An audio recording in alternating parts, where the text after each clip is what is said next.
Love, Lisa McFarland. What comes up for you when you're thinking about the word love? The first thing that comes up is my son. He has taught me probably the most about love as anybody in the world, Right? honestly. So my son Zach is about to turn 26, and he has a genetic disorder that renders him very different than the rest of us in terms of his physical body. Um, and because of that, he weighs about 70 pounds as an almost 26-year-old. He is very small and but very robust and strong. And he has not had an easy life because of his physical challenges. He does survive with the use of a feeding tube. He's had multiple surgeries for different ailments, but he is love.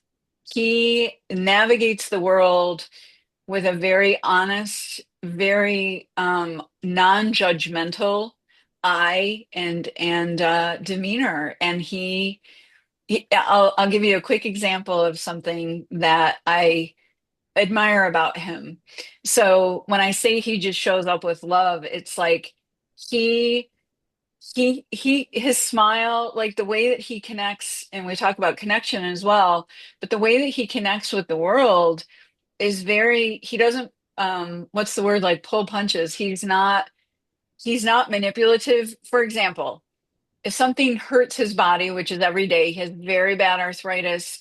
His particularly his lower extremities are a bit malformed, and he still can run and jump and do a lot of activities, but he gets pain from doing them.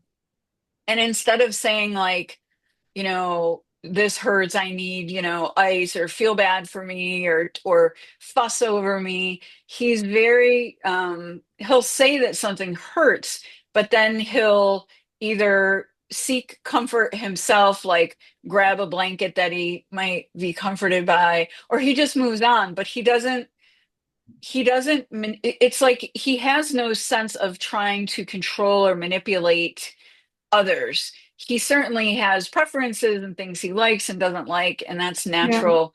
But the way that um, like when he meets someone for the first time, he's cautiously optimistic, but he doesn't put narratives onto them. He Yeah. doesn't put expectations. He's just kind of like curious and Ah, guarded, but it's a good open. connector right there. Staying curious. Oh yeah, that's a Yeah. great trait for all of us. We lose that as we age because we decide that we know everything. Oh well. Yeah.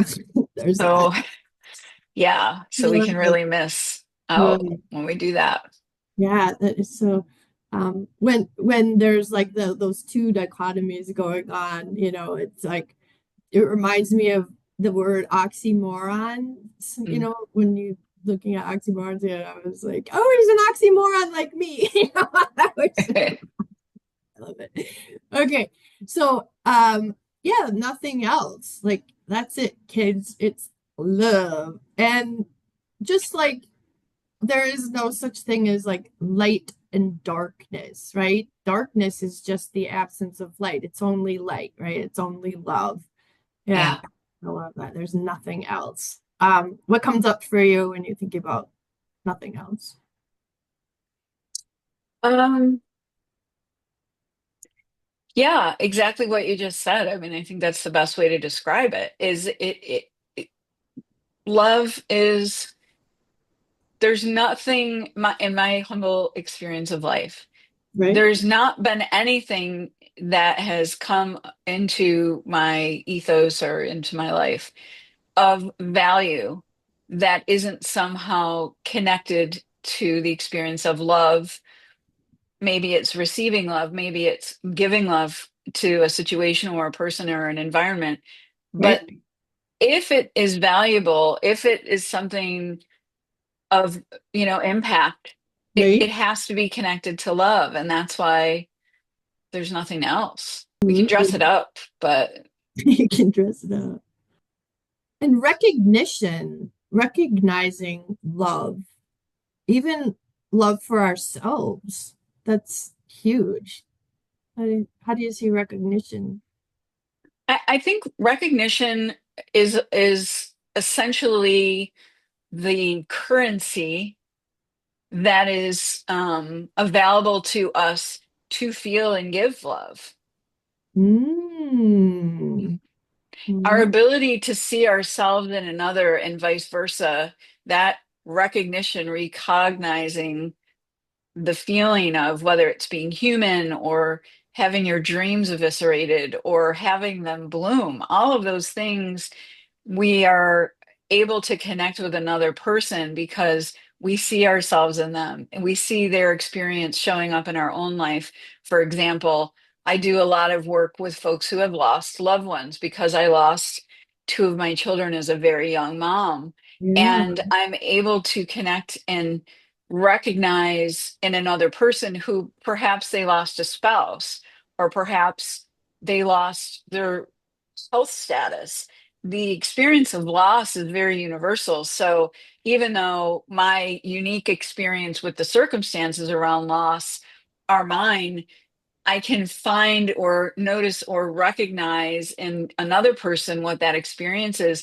And that creates an opportunity for connection and love to arise because I'm really just seeing myself in you. So without that ability to recognize, we aren't we are more on an island instead of being the ocean, right, with other life.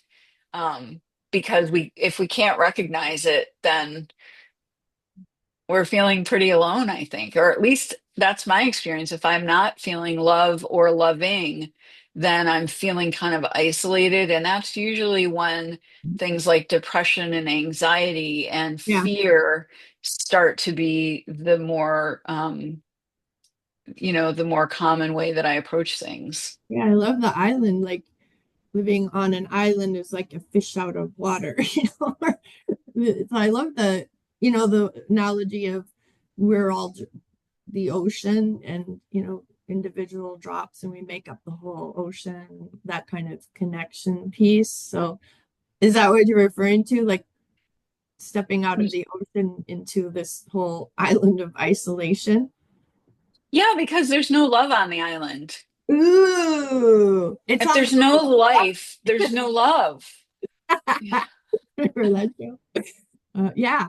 No, Ooh. I didn't hear you. What did you Oh, say? yeah. I said, there's no love on the island. There's love on the boat. And then I said, love boat. And then I said, do you remember that show? Yes, I do. I Gosh, do. that's a great Julie McCoy. analogy. Island. And there's no love on the But island. if we're in the ocean, like in order to get away from one another, we have to get away from ourselves. If we don't have that water, we die. That in that scenario is, you know, that's the environment where we're meant to thrive, where our Yeah. existence as a creature is meant to thrive. So if we move away from that, then we can't feel um, we can't feel love, and humans are, love is part of our story. I'm Yeah. quite sure, at least for Yeah. myself. Seeking what connects us, it keeps us connected. That's for sure. I don't know if you've ever heard of contra dance. I sure hadn't. When I moved to North Carolina, there was a contra dance class, and then the guy that was running it put one together for children, and he had like these 6 foot tall guys and these little tiny kids, all the way down to maybe even younger than like 3. And it was really interesting because in this class, they all laid down and pretended they were logs, and then everybody rolled, and then the whole mass of logs rolled. Nobody got hurt. Everybody just, kind of did their part. And then they had the kids standing around taking one of those great big tall guys, and he just stood in the middle of the circle and he fell, and they passed his Oh, body around. Yeah. So that was cool. And then I noticed, well, coming from special, it's like, get back here, you're part of the group. You're teaching social skills or whatever. So I noticed that my friend never said anything when the kids just like wandered away, left the group, and then came back. And it's like, Yeah, as human beings, that's what we need to do. We need to like step away, get regrounded or process or whatever it is we need to do. We step away and then we come back. And a Mhm. lot of times as parents or teachers, we're not sensitive to the stepping away, um, or even when we're talking, giving a long pause because people can only take in so many words. And then when you pause, that's why good speakers pause because they're working with people's auditory integration processing. And Mhm. otherwise it's like all of a sudden, we're experiencing the Charlie Brown teacher thing, talk, talk, talk, talk, talk. So yeah, I love it. It's love is in the pause. How about that? Yes, the pause Cool. is Yeah. very powerful. It makes me think of meditation because that's really why we sit still, is to Yeah. allow ourselves to buffer and catch up, from what's gone on since we last sat still. Yeah, and release Um, what's not serving us too. yes. That that receiving and that releasing is so important. I love yoga. I took a yoga class with a friend, and um, all of a sudden she said, welcome to advanced yoga. And I'd never done yoga. And I just looked at him like, if looks get killed. He goes, you'll be fine. And I'm like, okay. Actually, I was. My background, I had a lot of dance in my background. I was gonna go professional at one point. So Wow. stepped into an advanced yoga class just like that. It was like, wow. And I really enjoyed it. Wasn't familiar with it, and I ended up loving it. So what comes up for you with that word familiarity? What comes up is just what we were talking about, which is recognition, because it's the sameness, just even using that word. It's the Yeah, ability to see what's happening with us and another person and then be able to relate to that person, even if we never met them until this moment, and even if we never meet them again. yeah, But yeah, it's we our brains, are so efficient, and they're looking constantly for familiarity yeah. to lock in, to Familiar is safe. become secure. So we are very comforted by familiarity, and it's a protective mechanism, I think. Not a I would neurosurgeon, although agree. I Yeah, studied that a little bit. But yeah, I think it's this way of, what do we do if we go into a social situation, especially, we can all relate to this. If we walk into an environment where there are a lot of people, call it a wedding, right? Where yeah. we know some of the people, but we definitely don't know all the people. What do? We walk in and we look for the people that we know, We gravitate. because we want to Yeah, get, oh, okay, now my fight or flight can kind of take a chill. And then yeah, another person we see, and then we start to relax a little bit. So yeah. familiarity it's important because it's, again, that ability to identify, to become more relaxed, Yeah. and to connect on some level, with others. Familiarity as safety, it's really sad because that's not really who we are. They did an experiment with homeschooled kids, and they took like second graders from a classroom, right, and threw them in with kids of all ages, and they went and found all the second graders. The homeschool Mm. kids gravitated to all ages. So yeah, they were Interesting. at the level of the soul, if you will, and the other kids had been Yeah. made into safety, based on like ego. And they've been taught these are the rules. And when you don't follow the rules, there's a negative consequence that you don't want. And homeschooled folks don't get entrenched with that dogma on such a regular and intense basis. I mean, even when we put our babies into daycare, they're getting it before they can even talk. Yeah. That there's a time to talk and not a time to talk. And they're learning these rules. So I don't know that particular study, but the findings don't sound that surprising, Yeah. unfortunately. Yeah. It was cool. All right. Thank you so much, Lisa. This is awesome. Thank you. Thank you.